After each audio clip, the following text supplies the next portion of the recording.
Alors que le Mali a appelé le Danemark à retirer ses forces de son territoire, le Danemark a opposé un refus en indiquant que ses troupes déployées au Mali dans le cadre d'un groupe de travail antiterroriste dirigé par la France étaient là sur la base d'une « invitation claire », rapporte Reuters.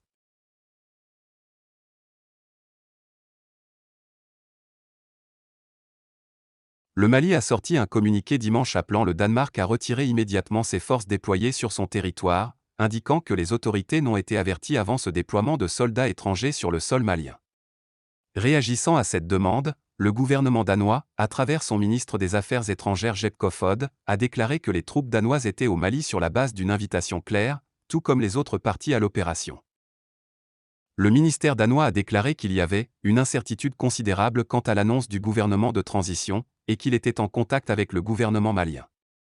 Une position soutenue par la France qui a également indiqué que les allégations de Bamako étaient non fondées, et a déclaré qu'elle discutait de la situation avec ses partenaires européens.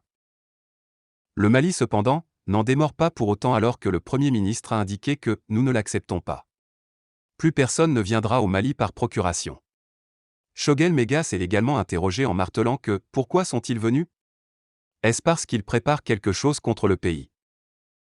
La force européenne, connue sous le nom de Takuba, a été créée par la France pour aider le Mali et les voisins du Sahel ouest africain, le Burkina Faso et le Niger, à lutter contre les militants liés à l'État islamique et à Al-Qaïda qui ont occupé des pans de territoire dans la zone où leurs frontières se rencontrent. Elle devrait être composée de plusieurs pays européens et remplacerait, à terme, la force Barkhane.